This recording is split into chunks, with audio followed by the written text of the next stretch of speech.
He fet del silenci una guerra. He après a viure sense res. Yo soy campesino puro y no empecé la pelea, pero si me buscan ruido la bailan con la más fea. Bienvenidas y bienvenidos a Pueblo, un programa en el que discernir y debatir sobre asuntos que afectan al pueblo, del que todos formamos parte. Tú que estás al otro lado, un servidor, Andrés Cabrera, o Carmen, que hoy nos acompaña. ¿Qué tal, Carmen? ¿Cómo estás? Hola, buenas, muy bien, ¿y tú? Genial, encantado de compartir un momento en los micros contigo. Igualmente, gracias por invitarme. He invitado a Carmen, es militante de la CNT, para debatir un poco sobre la violencia, la utilización de la violencia, romper un poco con ese marco hegemónico. Antes de comenzar, me gustaría preguntarte por qué entras en la CNT, cómo es tu afiliación a la CNT. Bueno, yo creo que en cualquier persona que está descontenta con lo que ve, con que tiene una crítica hacia la lectura del mundo que se nos presenta desde los mundos hegemónicos y que tiene una cierta conciencia política, llega a un punto en el cual no sirve simplemente hacer esa crítica, sino que tienes que empezar a ejercer la resistencia. Y en mi caso, encuentro la CNT por la realidad política que yo tenía en Granada, por gente que yo conocía que estaba ya adentro, y también un poco por mi idea anarquista. Al final la CNT ha sido una referencia dentro del movimiento anarquista por aquí, y también dentro de la ciudad de Granada siempre me ha parecido que tiene mucha fuerza y que abarca muchas partes y confronta muchas realidades muy necesarias. Entonces, para mí, desde el momento en el que conozco la CNT de Granada y que empiezo a formar parte de ella activamente, militar es como algo que ya creo que no puedo dejar de hacer. Tú provienes de Euskal Herria, pero ¿empieza tu vínculo más con el movimiento anarquista aquí en Granada o ya te venía de allí? Las ideas probablemente vinieran de allí, pero sí es cierto que yo he llegado a esta ciudad muy joven, con 18 años, entonces sí que diría que mi vida militante ha empezado aquí. Igual que ha empezado lecturas mucho más profundas de la realidad. Es mejor a la hora de combatir el sistema, combatirlo junto a compañeras y no hacerlo de forma individual. ¿Cómo es tu visión? Por eso a lo mejor llegas a la CNT para hacerlo de una forma conjunta.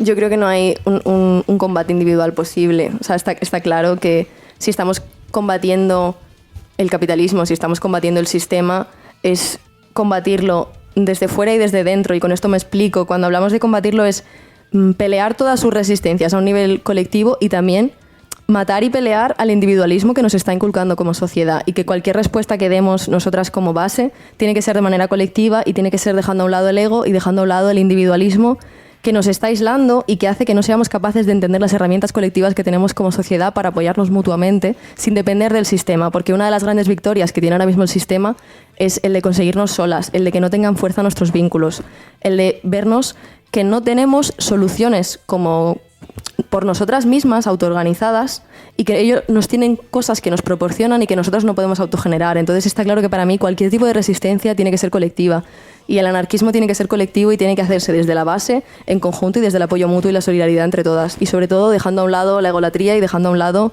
las salvaciones individuales. ¿Cómo se lucha ante uno mismo, ante una misma, por ciertas cosas que nos han inculcado dentro de este sistema, ese egoísmo estructural, ese pensar por tú mismo? ¿Cómo luchas tú, por ejemplo, contra ti misma? Yo creo que ahora mismo organizarse colectivamente per se es resistencia. Entonces, ya no solo me refiero a eso, sino que también es como... No quiero dar una imagen de que es una deconstrucción individual que tú haces ideológica. O sea, por supuesto hay una parte también de tú pensarte a ti misma y proyectarte a ti misma desde fuera y entender qué mecanismos has adquirido del sistema y cuáles no quieres repetir. Pero sobre todo es una conciencia colectiva y es un apoyar colectivo, y sobre todo desde el momento en el que tú empiezas a pensar fuera del marco neoliberal y a hacer cosas que no te traen un beneficio económico directo y a organizarte de manera colectiva, no por tu retribución individual, y a dar mucho más de lo que esperas recibir y a entenderlo todo desde un punto de vista no productivo, ahí has roto ese individualismo, y al final simplemente el hecho de que estemos utilizando el apoyo mutuo como herramienta ya está rompiendo con el individualismo. ¿Y cómo se lucha ante las contradicciones? Porque yo mismo me encuentro a veces con contradicciones y digo, mira, sé que mi ideología va por este camino, pero a veces no actúo como debería. ¿Cómo se rompe con esas contradicciones? Yo creo que es obvio que todos vamos a tener contradicciones. Para mí el problema está en cuando queremos reivindicar las contradicciones como válidas dentro de nuestro posicionamiento político. No, yo creo que todas tenemos contradicciones y que lo importante es identificarlas. Y mientras las identifiquemos no hay que fustigarse y no hay que autocastigarse y no tenemos que llevar la culpa ni nada de...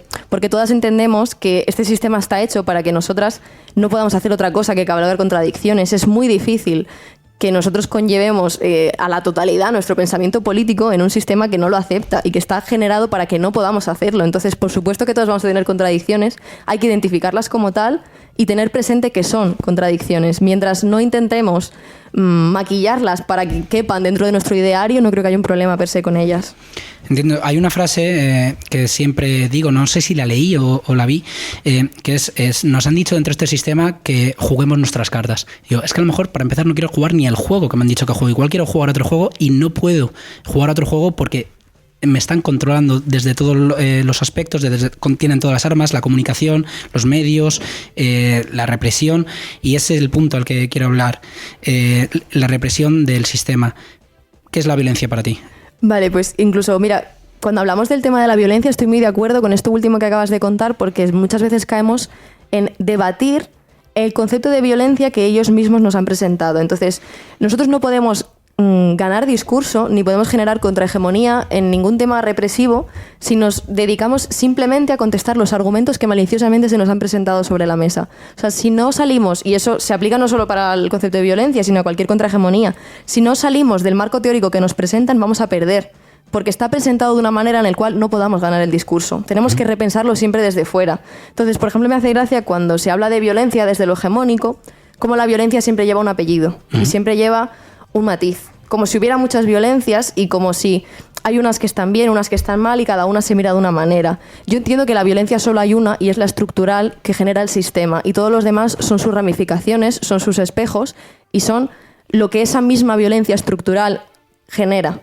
Entonces creo que si entendemos que cualquier tipo de violencia que se da desde la base es resistencia y es autodefensa frente a la violencia estructural del sistema, ahí estamos rompiendo un poco el marco de que hay unas violencias y hay otras, como si no todas se leen desde la misma lectura estructural, que yo creo que sí, que todas son generadas por este sistema.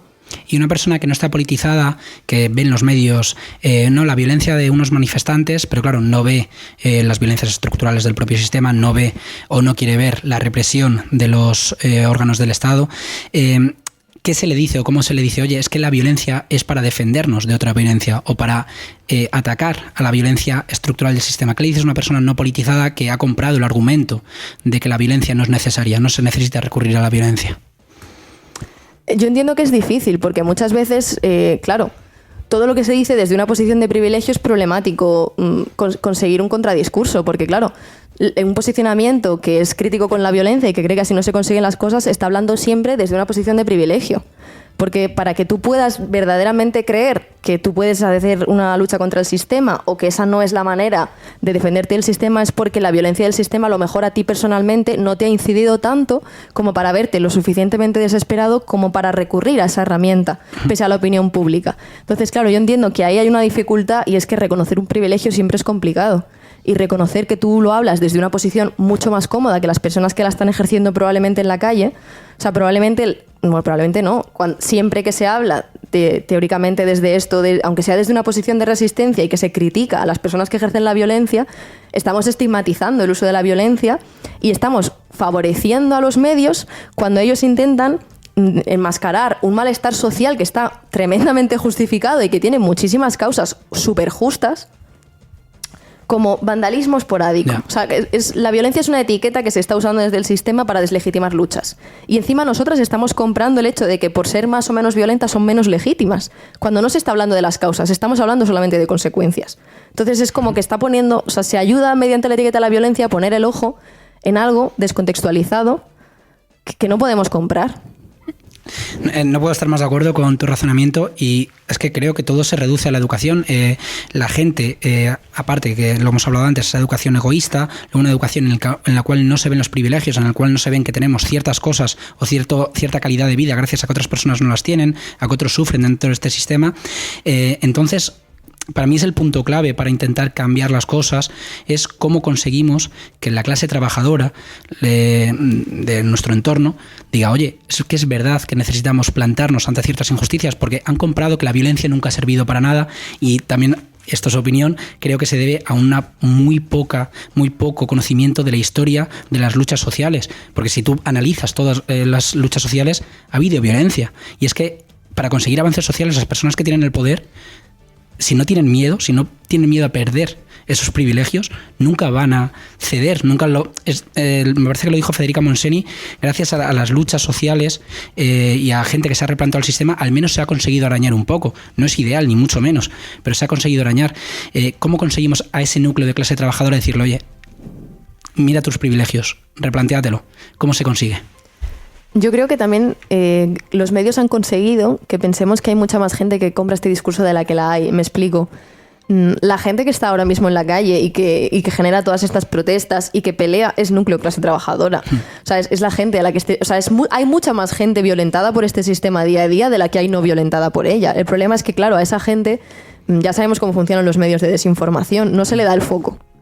Pero hay muchas... O sea, creo que tenemos que romper con que nosotras mismas estemos dentro del imaginario de los medios de desinformación que nos dicen que somos pocas las que pensamos así, o que somos pocas las violentadas por el sistema, o que somos pocas las que reconocemos más violencia en un desahucio que en un desahucio, sí, en una papelera ardiendo.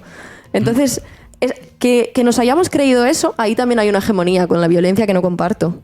Somos muchísimas las que somos capaces de ver y las que, precisamente porque lo sufrimos desde primera persona, las que estamos sufriendo la precariedad, las que estamos sufriendo situaciones sociales de emergencia absoluta que cada vez se agravan más por el neoliberalismo salvaje, por el capitalismo, por el patriarcado. Esto ya está en el imaginario social. Simplemente tenemos que dejar de hacer caso de los medios que nos dicen que no está. ¿Y cómo se gestiona esta rabia ante ciertas injusticias sociales que a veces pues surge en la quema de contenedores, que ahora la tan manido, pero a veces surge de otras formas, porque es una rabia interna ante unas injusticias que es muy complicado cambiar esas injusticias? ¿Cómo se gestiona? Es que, para empezar, cuando hablamos de rabia, hablamos de un sentimiento individualizado, en el sentido de decir, hay una persona que tiene rabia y que por eso ha salido a quemar un contenedor. Y estamos cayendo un poco también otra vez. O sea, no quiero ser como... No, pero... me encanta que lo seas, que le saques punta al final a las preguntas. Claro. O sea, como que estamos cayendo otra vez en pensar que, literalmente, cuando hay una protesta que se puede considerar violenta en la calle, es la rabia de 10 personas que no pueden más. No. Es igual... O sea, estamos vaciando de contenido lo que pasa. Y todo esto no es individualizado, es que es estructural, es que está pasando en muchas ciudades, en todo el mundo, en momentos diferentes, y es un concepto que pasa todo el rato, que el poder ahora mismo es logístico, que el poder está en las infraestructuras y que hemos perdido el derecho al habitar, que hemos perdido el derecho a las calles, que la metrópolis nos está comiendo vivas y que tenemos que volver a pelear todo ese espacio. Entonces... son maneras de reivindicar el espacio y están conectadas entre sí, aunque esas personas no se conozcan entre sí. Entonces, cuando se nos fuerza al discurso de la rabia personalizada en el chaval de la calle que no tiene otra cosa que hacer, estamos individualizando una lucha que es global contra un sistema que está destrozándonos. ¿Y qué es la acción directa para ti? La acción directa es una herramienta válida de lucha, la herramienta necesaria que implica que no delego lo que me pasa en una urna cada 4 años, sino que como persona que tiene sus propias herramientas, reivindico lo que es justo y lo que es derecho con mis propias herramientas, organizándome en colectivo.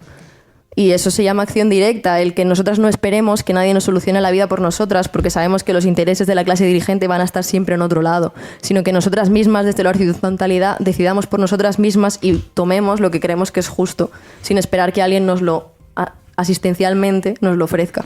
En este contexto, por ejemplo, votar o no votar, ¿cuál es tu punto? No votar. No, o sea, yo personalmente no voto. No voy a hacer nunca un alegato absoluto, pero yo personalmente no voto, pero no voto porque peleo la realidad que quiero cada día en mi militancia. No voy a ser una persona más del circo y no voy a legitimar un sistema en el que no creo poniendo mi nombre en una urna. Creo que en el no votar hay un descontento clarísimo. Entonces, o sea, ojalá todas las personas que se abstenieran de las votaciones estuvieran en las calles luchando cada día. O sea, creo que la abstención activa es la solución, porque el voto es un circo. Sí, en eso estoy de acuerdo. Y, por ejemplo, he tenido debates fuera de micros con compañeras, compañeros, que dicen, no, es que, bueno, puedes votar por lo menos malo y, aparte, llevar a día a día tus acciones políticas o lo que de verdad piensas, y, en cambio, evitas que llegue un mal peor, ¿sabes? Que están a favor de que, bueno, nos gobierne, por ejemplo, el gobierno que no está ahora mismo, cuando dicen que podría haber algo peor. ¿Qué opinas ante esa gente que dice, bueno, mejor votar a lo menos malo? Es que es otra vez discutir en un marco en el que no estamos cómodas. No es el problema no es el gobierno, el problema es que existe un gobierno. O sea, el problema no es quién me gobierna, el problema es que pensemos que la única organización política posible pasa por delegar la política, porque nosotros no hagamos política en nuestro día a día. Pasa por pensar que las cosas se tienen que decidir en despachos a puerta cerrada sin organización horizontal. Pasa por delegar que la decisión de todos los espacios que nos incumben a nosotras mismas en nuestra vida. Entonces, si el problema es el sistema democrático, y el problema es los sistemas verticales, las jerarquías, si yo soy antiautoritaria y estoy contra el poder, me da igual quién me gobierne, porque lo haga quien lo haga, el sistema está hecho para que me pute. No hay una victoria posible dentro de un sistema que es jerárquico. Y en este marco, es que lo estaba derivando un poco hacia la izquierda institucional, pero vamos a acabar el bloque de la violencia. ¿Qué opinas de la gente que prefiere hacer sus proclamas sociales con una desobediencia civil no violenta, intentando no caer en la violencia o buscando artimañas para no caer en ella? Yo creo que cualquier posicionamiento de resistencia es genial, porque lo que necesitamos son más posicionamientos de resistencia, pero que también tenemos que caer en que al final está habiendo una amplitud del término de violencia que va a llegar también a la resistencia civil no violenta. Me explico. Lo que están consiguiendo los medios es que cosas que hace tiempo no considerábamos protestas violentas, vayamos considerándolas dentro del saco de la protesta violenta. Y ahora mismo, si tú cortas una carretera en desobediencia civil no violenta, se puede llegar a tener el discurso en los medios de que eso también es violento. Lo que quiero decir es que si desde los propios movimientos de resistencia nos desmarcamos así también de los violentos, porque muchas veces lo que yo siento es que los grupos desde la izquierda que pueden llamar a la resistencia civil no violenta están haciendo también su crítica de la violencia y la están comprando desde el marco institucional. Están diciendo, nosotros somos mejores que ellos porque nosotros no nos manchamos las manos. Ahí estamos otra vez en una posición de privilegio. Y ahí estás comprando la categoría de violencia que hace el Estado, que no se aplica. Aquí estamos todos luchando contra la violencia, que es la estructural, repito. No puede haber una criminalización que pase por tú desmarcarte de otro movimiento popular en función de quién es más violento en su resistencia. Es que ahí les estás haciendo el juego al capital. Me parece muy interesante el punto que, bueno, todo, pero el punto inicial que has dicho de que los medios llegan a calificar como violentos cosas que ni lo son. Al final ellos deciden de qué se habla. En el periodismo existe el término agenda setting, que deciden qué habla la gente en las calles, y ahora se ha decidido hablar de la violencia contra el mobiliario público y no de otras cosas. ¿Crees que puede existir una prensa libre que trate de verdad de contar los hechos, las causas, como os hablado al principio, las consecuencias, que cuente absolutamente todo en su contexto para hablar de verdad bien de la violencia? Creo que no hay una prensa libre entendida como nosotras entendemos hoy la prensa. Si estuviéramos hablando de que hemos conseguido la contrahegemonía cultural y que ahora funcionamos desde cultura completamente autogestionada, porque muchas veces para mí el conflicto es que hablamos de prensa libre como si lo que de verdad hiciera libre a la prensa es el discurso, y en verdad son sus medios de fabricación, sus medios de distribución y sus medios de producción. Si los medios de producción de esa prensa estuvieran colectivizados, si solo se distribuyera por cauces no capitalistas y si las personas que la gestionaran lo hicieran desde la autogestión, estaríamos hablando de prensa libre. Pero claro, estamos lejísimos de que eso sea conseguido. O sea, como que a mí, cuando hablamos de cultura libre, me gusta poner el hincapié en que más importante que su discurso, porque cuando me parece el medio de distribución y el medio de producción, porque cuando ya se ha distribuido y producido de una manera verdaderamente libre y acorde con los principios del anarquismo, ya sí va a ser libre y seguramente su discurso lo sea también. Es que no te quito ni una coma. Estaba pensando mientras hablaba una reflexión a la que llegué yo, que es que ahora mismo yo estudié periodismo, he estado en medios tradicionales, he trabajado como becario, y te das cuenta que de verdad para intentar hacer un periodismo libre, tu plato de comida no tiene que depender completamente de lo que dices, que es que cada vez estoy llegando a una decisión más compleja, que es decir, es que el problema del periodismo es que los periodistas es una profesión tan precaria que van a decir lo que diga el de arriba. A mí me decían, oye, del Santander o del Corte Inglés no se puede hablar mal, porque si hablan mal del Santander o del Corte Inglés, y no pagaban directamente este medio. Es como, son intocables y nos pueden hundir, nos pueden afectar. Entonces, una persona que cobra 400 euros y que tiene un trabajo tan sumamente precario jamás va a criticar a los medios hegemónicos. Y si ahora, con respecto a la violencia de la lucha social, le van a decir que diga A, va a decir A, porque no tienen otra alternativa. Entonces, es una decisión muy complicada de cara al periodismo el decir, bueno, ¿y cómo salgo de esto? Pues creo que las radios libres son una solución, que hay muchas en el Estado español, pero bueno, aquí he soltado mi perolata del periodismo. Me interesaría hablar un poquito más de esa izquierda institucional. ¿Cuál es tu opinión de Podemos, por ejemplo? Pero bueno, no te la esperabas, ¿eh? Te he hecho la tangente, te he hablado de una cosa y luego te he hablado de otra. La misma que la de cualquier partido político, en contra. En contra, completamente. Y ese postureo que llevan a veces en redes sociales de apropiarse de luchas sociales, incluso de luchadores anarquistas de otros momentos, desvirtuando lo que hicieron en su momento, una vez ya fallecidos, desvirtúan su mensaje y lo utilizan para esas proclamas de luchas sociales y intentan abanderarla. Y a mí algo que me sienta muy mal es ese postureo en redes sociales para decir, oye, nosotros somos los que estamos aquí abanderando las luchas sociales. Yo creo que no tenemos que darle ningún minuto a hablar de lo que los partidos políticos publicitan en redes sociales, porque al fin y al cabo ellos no lo están haciendo con ningún tipo de ideología que a nosotros nos competa en nuestra construcción de la realidad que proponemos de manera colectiva. Ellos lo hacen desde las herramientas de la comunicación política y la politología, que no dejan de ser ideológicamente intentar ver cómo conseguimos que las masas hablen de X o de Y. Lo que quiero decir es que es caer en el juego de su comunicación, porque ellas sí que se piensan a sí mismas al final como una empresa, porque tienen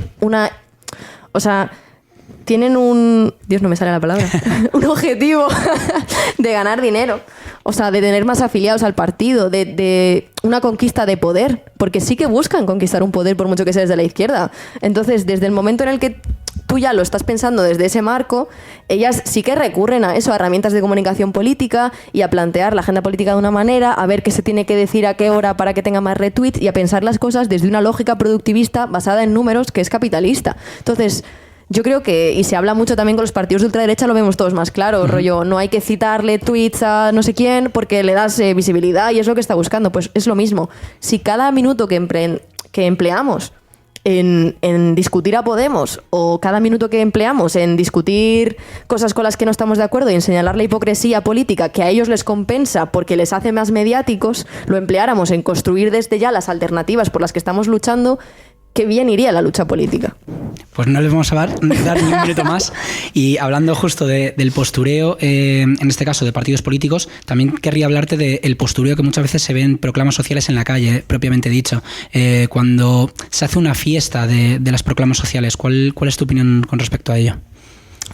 Para mí es problemático, pero para mí es problemático porque creo que, igual que hablábamos antes del concepto de violencia y de cómo pienso que en estos últimos años pues ya los medios se creen con más derecho a llamar violento a muchas más cosas que antes no, pienso que también ha habido una ruptura de la seriedad de las protestas que a mí personalmente me puede llegar a preocupar, porque creo que estamos haciendo una estetización de la política que viene muy de la mano con todos los nuevos pensamientos posmodernos, que le rompe la seriedad y que una manifestación no deja de ser una apropiación del espacio público para clamar una protesta, y que si las hacemos siempre comunicadas como un pasacalles donde se sabe dónde empieza y dónde acaba, con música, con bailes de por medio, con performance, que a mí no me parece mal que todas las cosas y toda la expresión artística tenga un contenido político, me parece genial, pero no tienen por qué ocupar la protesta. O sea, eso puede ser todo complementario a la protesta, pero tenemos que entender que una protesta tiene que ser seria, y claro, es que el concepto de serio es complejo de definir, estoy como buscando una palabra para expresar mejor esto, pero que hay una importancia tan grande detrás de lo que estamos hablando, que estamos hablando de cosas desagradables. A mí me parece que a veces eso maquilla la seriedad de las luchas, en el sentido de decir, si hoy nos estamos manifestando contra la represión policial, nos estamos manifestando contra la violencia estructural, contra un sistema que nos ahoga, no estoy con ganas de fiesta, no estoy con ganas de bailar ni de hacer un teatro, y creo que tienen que entender que estamos enfadadas y por qué estamos enfadadas, y que tenemos que dar a entender todo el contenido ideológico que tenemos detrás de esta protesta, y que hay muchas veces que evitar los discursos más fuertes que se dicen, o el romantizarlo todo en una poesía, pues le quita la rabia, ya que hablábamos antes de rabia, que hay detrás de lo que se está protestando. Creo que tenemos que empezar a entender de una manera más importante lo que estamos haciendo y empezar a pensar que no salimos a la calle porque sí y que todo está pensado de otra manera, y sobre todo de radicalizar más los discursos, porque pensamos que tenemos que enmascarar de esa manera más estética las protestas para que se sume más gente. Pero ¿de qué me sirve que la gente se sume pensando que estamos de fiesta? Lo que necesitamos es que más gente entienda por qué las protestas tienen el contenido que tienen. Y para eso tenemos que hacer un gran trabajo pedagógico, pero a mí no me importa que nos veamos 2 millones de personas en la calle si nadie sabe por qué está ahí. Ya. Y en este hilo, ¿qué opinas de las huelgas pactadas que tienen una fecha en el calendario, pero que luego no se llevan a cabo, pues huelgas ante injusticias que pasan? O me ha pasado en casos en trabajos que ha habido claros casos de injusticias laborales y que los compañeros y compañeras miran para otro lado y dicen, bueno, no nos plantamos todos, no nos levantamos porque hay un día, por ejemplo, el 1 de mayo. Pues el 1 de mayo hago mi huelga porque está fijada en el calendario y el 1 de mayo se hace una huelga. Pero el 2 de mayo, en mi puesto de trabajo, hay una injusticia laboral que lo hace el jefe y yo miro por otro lado para no ser yo la persona perjudicada. ¿Cómo se combate ante eso? Las huelgas pactadas es un instrumento que le ha salido genial al sistema, porque al final el mayor potencialidad que tenía una huelga era el factor sorpresa, en el sentido de que la empresa no sabe cuánto va a durar y esa es la presión que tienes tú como trabajador para conseguir una reivindicación. El hecho de que hasta que esa reivindicación no se cumpla hay huelga, o el hecho de que la huelga es para presionar. Cuando las huelgas son pactadas, la propia empresa tiene todo un tiempo de planificación para que la pérdida económica que le va a suponer la huelga no se produzca. Con esto no quiero llamar a que no se haga huelga. Yo creo que siempre tenemos que hacer huelga, porque aún así la pérdida económica se sufre y aún así se visibilizan muchas cosas. Pero está claro que además de las huelgas pactadas, tenemos que empezar a hacer uso de las herramientas sindicales de más que tenemos, y no solo de las huelgas súper pactadas y súper normalizadas que tenemos. Y entiendo que hay veces que estas huelgas sirven para que mucha gente haga sea como su primera huelga y se sienta cómoda con el concepto y empiece a preguntarse sobre otras maneras de luchar sindicalmente en las centros de trabajo. Pero claro, tenemos que ser conscientes de que esa no era la idea principal de una huelga y de que tiene mucho menos impacto que lo que de verdad era una huelga antes. Uh-huh. Y en este contexto, ¿cómo se hace ese trabajo pedagógico para que la gente vea las causas de verdad del problema? ¿Cómo dices, bueno, ya voy el 8M, el 1 de mayo, voy a esa manifestación, pero luego me voy de verdad a comprometer a intentar mejorar las condiciones del que está a mi lado? Yo creo que al final me cuesta mucho dar con una herramienta global o con una herramienta general de la pedagogía, que no creo que la haya. Creo que la pedagogía la hacemos todas las personas que creemos en esto cada día, en la propaganda por el hecho en la calle, y que la pedagogía la haces cada vez que apoyas a un compañero del trabajo ante una injusticia, y la pedagogía la haces cuando apoyas a un compañero del sindicato con un conflicto laboral que no te toca ni de lejos, pero que tú estás ahí para hacerlo, y que su círculo cercano ve que nosotros estamos ahí apoyando en algo y que hemos conseguido una mejora para esa persona. Entonces, al final, para mí la pedagogía está en la propaganda por el hecho, y también como que muchas veces pensamos como de una manera un poco paternalista de la gente, de que no se va a querer enterar o de que no lo va a saber, y yo creo que muchas veces los actos que funcionan de solidaridad son la mejor pedagogía que tenemos, y que sí que son válidos porque se ve que funciona y que sientan bien, a diferencia de todo lo que genera el sistema. Uh-huh. La propaganda por el hecho, ¿cómo la definirías? Justo has tocado el tema y me interesa mucho. La propaganda por el hecho es un concepto anarquista que viene simplemente a decir que la mejor propaganda que podemos hacer de nuestra idea es el vivir a través de ella y el demostrarlo con nuestros hechos, porque con el ejemplo es cuando mejor se aprende. En este contexto, en el mundo en el que vivimos tan globalizado, en el que vemos otras causas sociales en otras partes del mundo que no es la nuestra, y que a veces hace que te digas, hay tantos problemas en el mundo que no puedo hacerme cargo, como que el mundo se te hace demasiado grande y no te focalizas en las luchas de tu barrio, de tu entorno, porque el mundo se te hace demasiado grande y mucha gente que conoce las injusticias que hay en el mundo. ¿Y eso crees que puede hacer que diga, bueno, pues paso, sigo con mi vida y tiro para adelante, que la globalización perjudica a las luchas sociales? Yo creo que es un problema de lupa, de que pensamos que tenemos que estar claro, por supuesto que estamos en solidaridad con todo, pero en el momento en el que hacemos lecturas globales o estructurales, y creo que ya las únicas lecturas políticas que nos valen son globales y estructurales, tú te estás solidarizando con todo. No tienes que hacerlo individualmente con causas concretas ni con movidas parciales, sino que simplemente cuando hacemos una lectura del mundo en el cual criticamos un sistema que ya es global y luchamos, aunque sea desde un localismo por ello, muchos localismos juntos están interconectados, aunque no se conozcan entre sí, porque todos están luchando para derribar el mismo gran sistema. Entonces ahí la solidaridad existe, aunque no sea tácita. Por ejemplo, en la CNT ¿hay solidaridad con otras partes del mundo para ver esas luchas? Claro, la CNT al final está federada no solo a nivel nacional, sino a nivel internacional dentro de la AIT, que es la Asociación Internacional del Trabajador, y dentro de la AIT hay organizaciones similares a la CNT de otros países del mundo. Y cuando se hacen congresos en conjunto, hay una solidaridad que se ejerce, y cuando se mandan puntos para tramitar de la AIT, pues nos llega un conflicto de compañeras en Eslovaquia donde se explica la causa para la que ellas piden solidaridad. En este punto, lo planteé en la anterior entrevista que hice también con Sergio, compañero de la CNT, destruir para construir, construir para destruir, ¿cómo lo ves tú? Yo creo que destruir es construir es una acción creativa también. Entonces no hay como esa dicotomía, mientras estamos construyendo, estamos destruyendo. O sea, creo que van de la mano. Y esa clase de personas que a lo mejor consumen los medios hegemónicos y que dicen, no, es que con estas acciones violentas en las cuales estás destruyendo mobiliario urbano, cosas que me pueden perjudicar a mí, o haciendo un piquete, ¿cómo se le consigue convencer? Oye, esto está siendo por una proclama social que puede ser mejor para todo el mundo, que a lo mejor no lo ven de primeras, una huelga, ya no te digo una acción violenta, sino una misma huelga, dicen, no, es que me está perjudicando una huelga. Yo igual soy muy utópica, pero yo sí creo que estas cosas se caen por su propio peso, y que es algo que a veces es un relato hegemónico que ha ganado durante un tiempo el discurso, pero que es tan falaz que a poco que rasques se cae. Porque no se sostiene, sabemos que es mentira, es que ni siquiera es verdad. La mayoría de cosas que salen en los medios estos días de las protestas ni siquiera son verdad. A cualquier persona que conozca un poco la realidad social sabe que no ha sido así, que se ha tergiversado. Te quiero decir, Granada salió ardiendo durante no sé cuántos días en los medios, y cualquier persona que viviera en el centro, si no encendió la tele ese día, no se dio ni cuenta. Ya. Porque no se modificó la normalidad. Simplemente se hizo una protesta concreta en la cual, para evitar ser atacada por la policía, tuvo que poner mobiliario urbano de por medio, porque como esa protesta no estaba notificada legalmente, pues como siempre se utiliza eso para criminalizar la protesta, porque claro, ahí no te ha dado papá Estado el permiso. Claro. Es un punto muy interesante, la utilización de la legalidad o la ilegalidad, que no existen los grises. Lo que entra dentro de lo que el Estado decida que es legal está bien.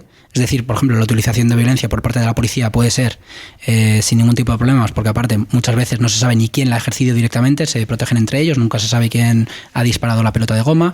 Y cómo se rompe con ese marco de decir, oye, no todo lo legal es bueno, no todo lo ilegal es malo.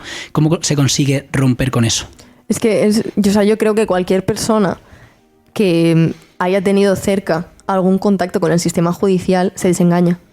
O sea, aunque tuviera la visión más institucional del mundo dada por los medios, en cuanto una persona de tu entorno, y a día de hoy como estamos no es tan difícil, ha entrado por algún lado en el sistema judicial, se desenmascara. Es que no podemos... O sea, claro, es un problema lo que tú has dicho, es que entendemos legalidad como justicia real, y no hay nada, o sea, no tiene nada que ver. La legalidad es completamente absurda, la legalidad se enmarca en función de lo que al poder económico le viene bien en un momento dado u otro, y no podemos seguir defendiendo algo no en función de si es legal o no.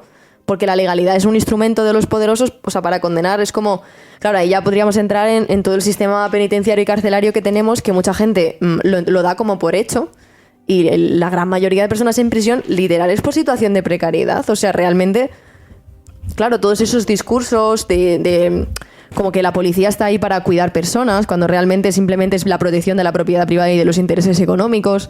Todos los discursos que nos dicen que hay gente muy peligrosa por ahí que te iba a venir a robar a ti, que por eso necesitamos las cárceles. Claro, como todo este discurso generado por la hegemonía cultural, pero que pienso que me pasa igual, como que se tiene que caer por su propio peso, porque es una ficción tan grande el relato que nos han contado de ello, que a poco que alguien sea tan cercano a ello, es inevitable que se dé cuenta de que no tiene nada que ver con la realidad de lo que está ocurriendo. Totalmente de acuerdo. Pero la represión esa existe, entonces eso provoca un miedo, por ejemplo, en los manifestantes, que hace que a lo mejor no actúen. ¿Cómo lo haces frente cuando están utilizando la represión, cuando detienen a compañeras y los mandan a prisión por destrozar mobiliario urbano, a lo mejor como método de autodefensa? ¿Cómo se gestiona el miedo a la represión policial o de un Estado? Es complicado porque la represión donde más ataca y donde más funciona, como bien has dicho, es en el miedo y es en la salud mental de las personas que ya de por sí están luchando.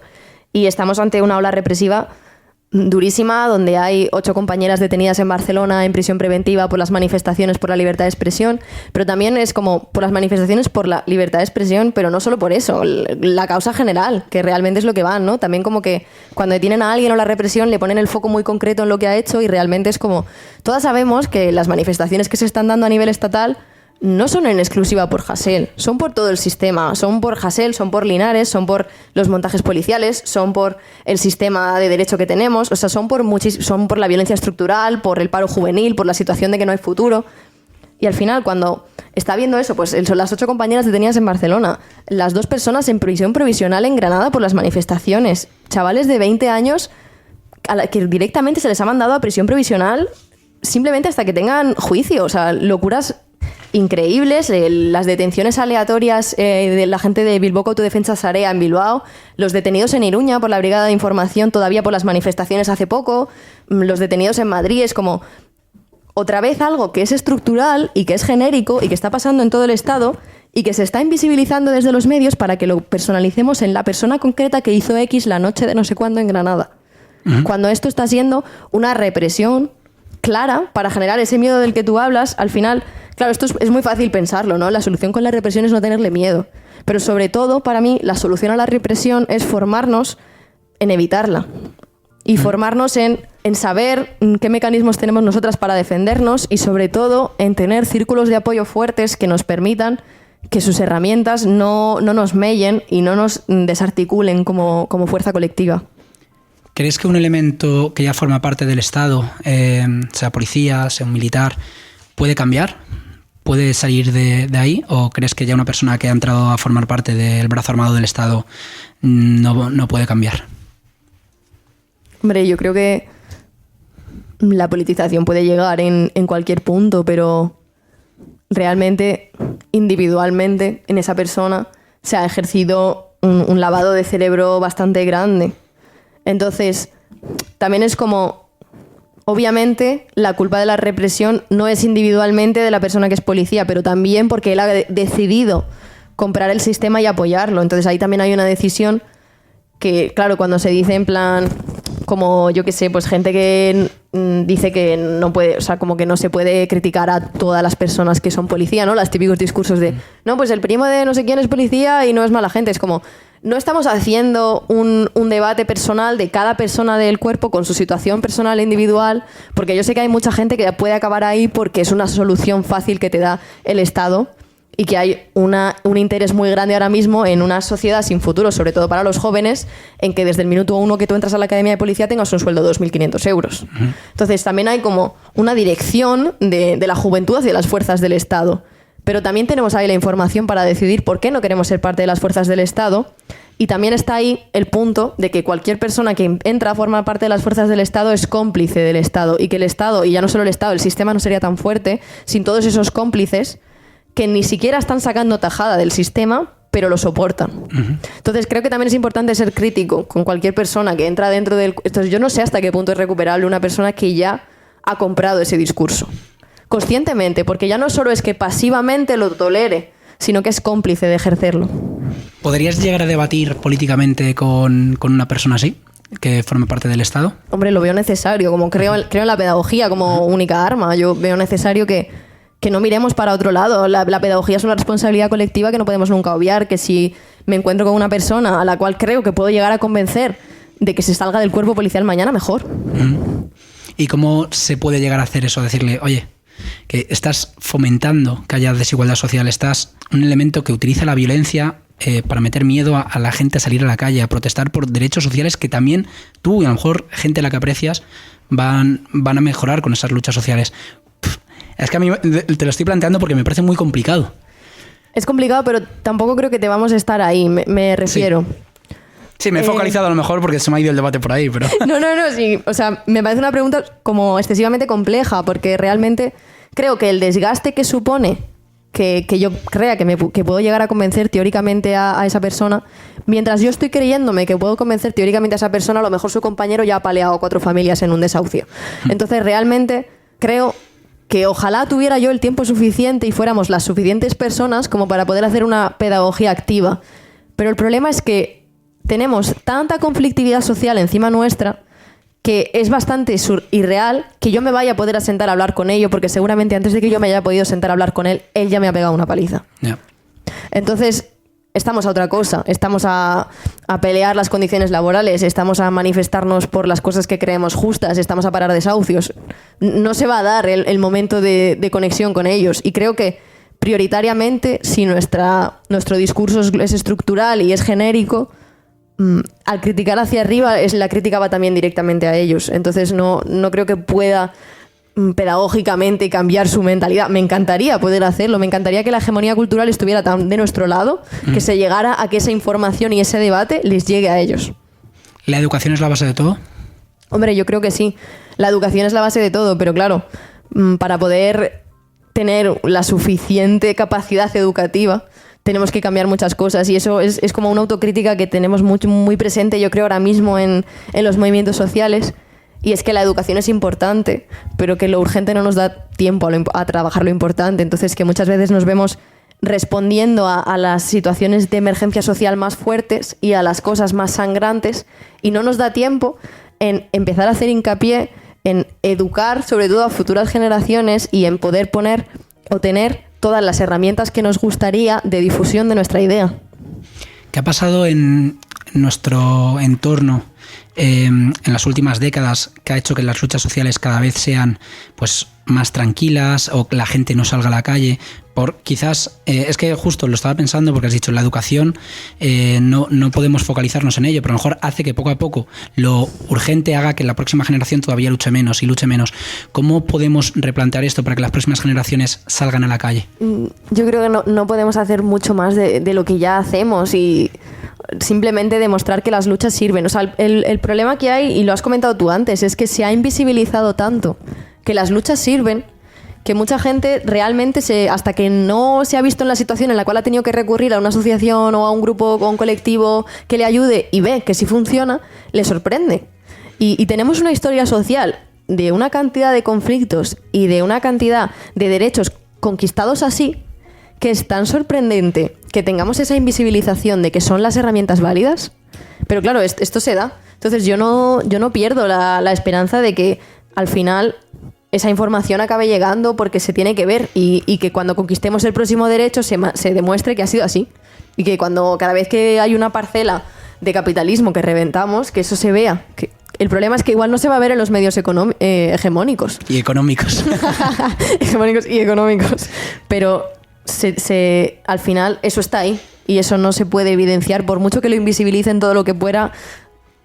Por mucho que intenten acallarlo, eso ha pasado y es realidad. Entonces, en algún momento tendrá que trascender. ¿Tiene que pasar algo dramático, una crisis todavía más grande para que eso trascienda? ¿O no es necesario que pase algo más dramático para que la gente enarbole luchas sociales?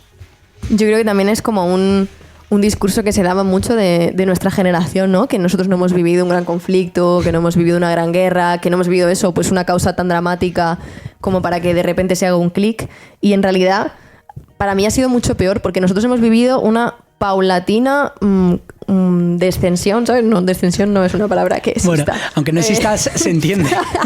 Hemos vivido como un descenso absoluto de la calidad de vida, de la forma de vivir. Vamos a vivir muchísimo peor que la generación de nuestros padres. Tenemos una realidad social detestable, y eso todo ha pasado de una manera tan poco a poco y tan como invisibilizada, que no sentimos que haya pasado algo dramático. ¿Qué más dramático necesitamos? O sea, tras las crisis financieras, tras la pandemia, que ya ha dejado una situación social completamente desesperanzadora, ¿qué más vamos a poder necesitar? ¿Cómo de peor podemos llegar a estar? O sea, es que lo veo como... Hay tantos frentes que pelear ahora mismo.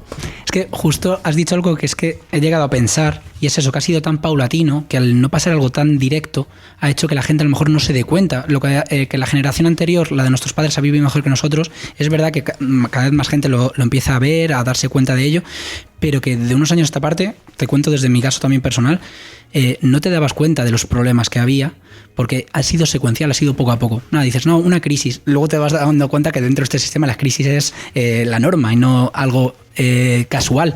Es la norma. Otra crisis económica, y no pasa absolutamente nada. Y a mí me pasa que creo que ha sido tan secuencial que quizás ha limitado un poco esa lucha. Yo creo que también ha habido un interés, por supuesto, político detrás de desmovilizar. O sea, y que se ha conseguido desmovilizar muy bien, primero criminalizando y segundo invisibilizando y sobre todo atomizando. O sea, yo creo que nunca hemos estado tan atomizados como estamos ahora. Y que el hecho de que, por ejemplo, pues no haya una organización sindical fuerte tiene que ver con que no sabes quién es la persona que está enfrente tuyo sabes, como para poder empatizar con ella. Y que haya una lucha vecinal mucho más inferior significa que no sabes quién vive en el segundo A si tú vives en el segundo B.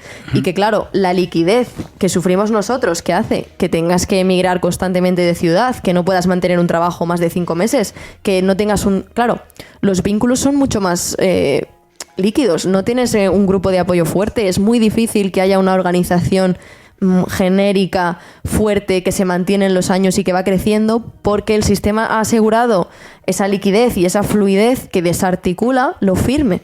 Y para que nosotros podamos luchar con fuerza, tenemos que estar firmes y tenemos que estar unidas y tenemos que haber construido toda esa red de apoyos que el capitalismo nos niega.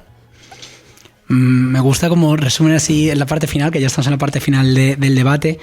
Para mí el anarquismo y también las luchas sociales entroncan mucho con la filosofía, y quería cerrar este apartado con una pregunta: ¿qué es la vida para ti?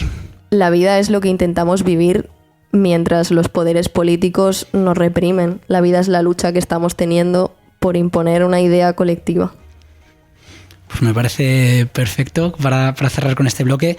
Si te parece bien, vamos a pasar con una canción que has seleccionado tú, Berry Serrac, Maravillas, que ahora contamos un poquito el contexto de esta canción. Vamos a escucharla y ahora hablamos del tema.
Maravillas, de Berry Serrac. ¿Por qué has seleccionado esta canción? ¿Qué significado tiene?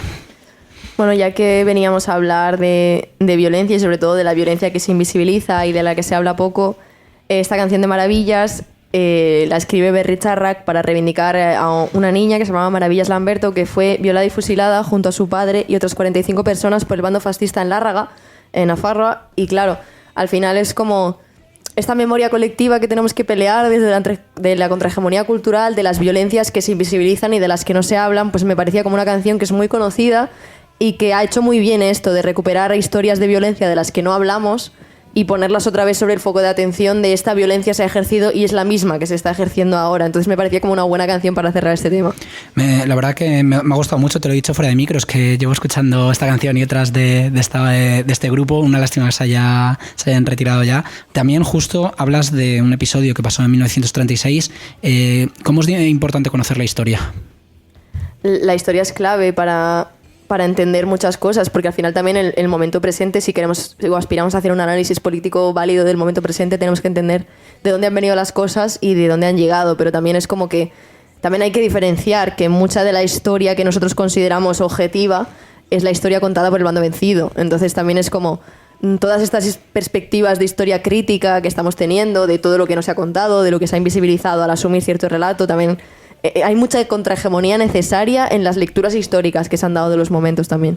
Pasa mucho con el anarquismo que tiene mucha historia, sobre todo previamente a la guerra civil, y que muchas veces creo que se cae en esa historia, se mitifica ciertas cosas o ciertos movimientos y a lo mejor se vive de esa historia y no se mira en el presente, o es una percepción que me da a mí.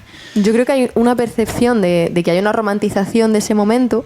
Y me parece curioso porque creo que hay una romantización, como tú dices, que es más bien estética o más bien superficial, pero luego desconocemos absolutamente la mayoría de gente que se han llegado a colectivizar en territorios muy cercanos a nosotros, ciudades, que se han llegado a las propias fábricas y a demostrar que funcionaban mejor bajo organización obrera, que hemos funcionado de unas maneras completamente antiautoritarias y de una manera muy buena en muchísimas ciudades a nivel estatal.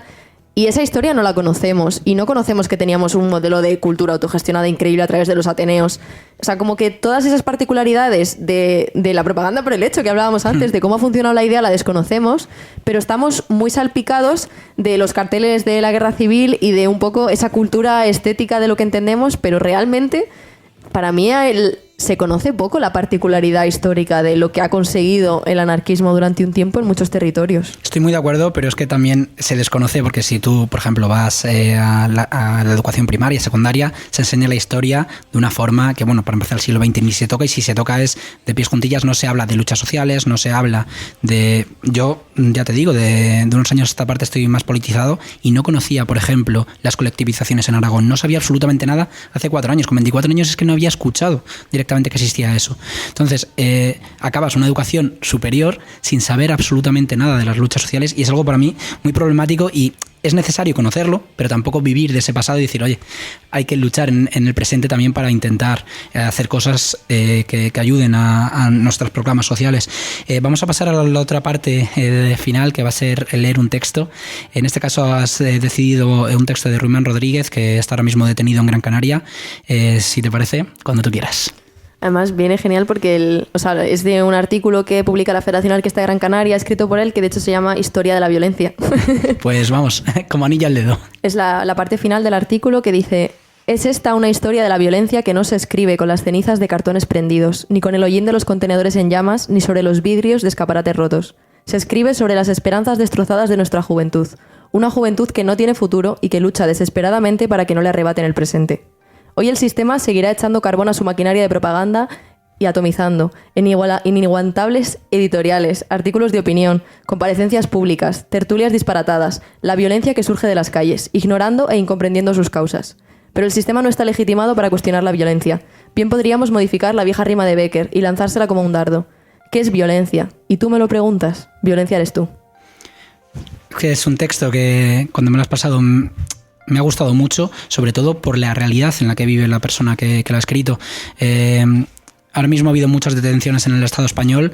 ¿Qué puede hacer una persona que no está detenida, que no sufre esto, para ayudar a las personas que están detenidas por hacer proclamas sociales, por luchar por un mundo mejor? Yo creo que tenemos que entender que nuestra herramienta para sacar a estas personas de esta situación tiene que ser la solidaridad, y tiene que ser una solidaridad que se transmita por las calles y que se transmita en protesta y que se transmita en agitación social, porque no podemos esperar que su sistema judicial salga bien para estas personas. O sea, por ejemplo, el caso concreto de Ruimán viene mucho a todo lo que hemos hablado, porque al final la Federación Anarquista Gran Canaria es una lucha social muy invisibilizada y ha hecho tal cantidad de propaganda por el hecho de esto. O sea, la Federación Anarquista Gran Canaria ha hecho un trabajazo en Las Palmas por parar desahucios y por realojar a todas las personas desahuciadas, con la Comunidad de la Esperanza, con otras tantas. Por ejemplo, recomiendo muchísimo el documental de Precaristas, donde se explica toda la gran labor que ha hecho la Federación Anarquista Gran Canaria y el sindicato de inquilinas de allá,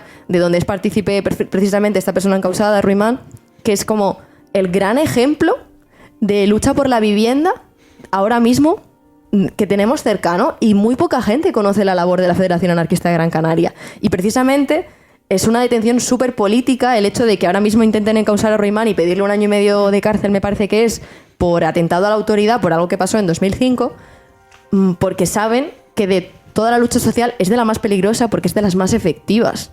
Porque ahí están ejerciendo realmente y atajando un problema social que genera el sistema y la violencia estructural, y lo están consiguiendo y están ganando esa hegemonía. Entonces ahora esta persona la vamos a encausar y la vamos a enjuiciar, y nosotras tenemos que ejercer la solidaridad, tenemos que conseguir que se conozca su caso y tenemos que pelear por él.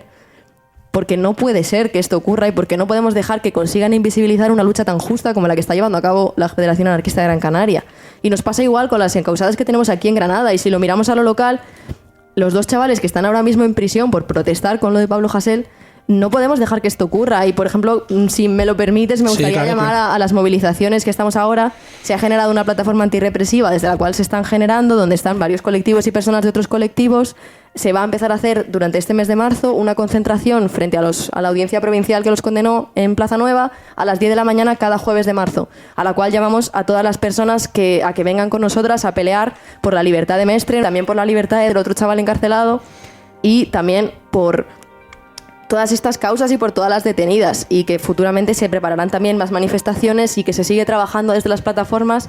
Y también animaros a organizaros con nosotras contra la represión, y no solo contra la represión, contra el sistema que la genera. No quedarte de brazos cruzados cuando hay injusticias que conocemos, que dices, bueno, o que no conoces todos los pormenores, pero decir, voy a actuar y voy a tener solidaridad con una persona que quiere cambiar el sistema, quiere luchar por unos derechos que merecemos todas. Carmen, me gusta acabar siempre con una palabra y que me digas qué significa para ti esa palabra. No tiene que ver exactamente con todo lo que hemos hablado, pero para mí tiene que ver. La palabra es trabajo. ¿Qué significa la palabra trabajo? Es complicadísimo. Es que tiene muchas vertientes. El trabajo.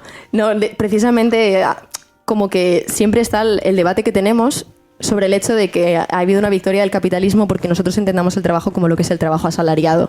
Y cuando nosotros desde el anarquismo criticamos mucho el concepto de trabajo, estamos criticando el concepto de trabajo asalariado. Hay un trabajo que no es alienante, y hay un trabajo que se puede disfrutar y que se puede hacer de manera colectiva, y es impensable vivir sin trabajar.